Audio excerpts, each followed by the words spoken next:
Bonsoir. Un nouvel extrait de la pièce Les oiseaux pleurent aussi, disponible dans ce livre. Page 191. C'est Hack qui s'exprime. Je ne sais plus, mais je sais par contre cela. L'identique rassure, le complément bouscule. Qu'est-ce à dire? Que le puzzle ne peut avoir que des pièces identiques et que la plus proche est forcément différente. Que celle-ci n'est pas une erreur, mais la condition à notre épanouissement. La vague, elle, surprend. Faible, elle caresse. Forte, elle stimule et érode. On ne vit pleinement que dans l'ébranlement de nos certitudes, que dans l'ébranlement donc de nos certitudes, simplement parce que nous sommes faits pour apprendre d'elles. La vie est une école qui ne nous répète pas ce que nous savons déjà. Qu'est-ce à dire? Rien. Taisons-nous et apprenons. Accepter de ne pas savoir pour apprendre est une humilité nécessaire à la croissance. Le lait ne convient qu'aux jeunes enfants.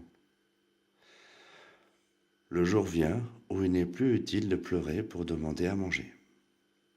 Réussir sa vie n'est pas avoir accompli nos rêves d'enfant, ni ce que la société demande de nous, ni même ce que nos parents ont eux aussi fait.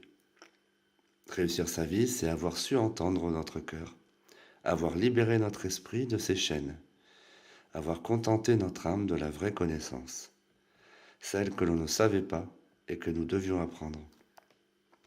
Réussir sa vie, ce n'est pas s'enorgueillir de réussite, c'est avoir eu l'humilité d'accepter l'échec, non comme une fatalité, mais comme une leçon.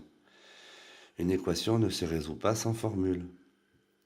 Posons-nous la question, utilisons-nous la bonne?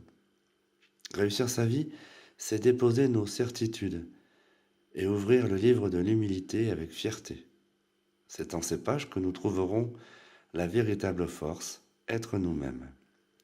Non une copie qui manque d'encre, non une reproduction imparfaite d'un rêve dessiné à l'enfance, non une addition, mais une soustraction. C'est en notant ce qui n'est pas nous que nous nous découvrons, telle une sculpture part d'un bloc pour finir en œuvre d'art.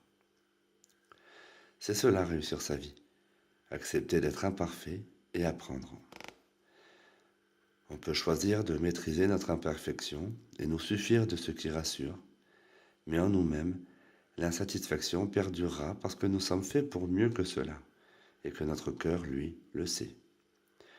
Le siège de la vraie connaissance est en lui, point en l'esprit. Cet enfant effrayé et malléable aux influences extérieures.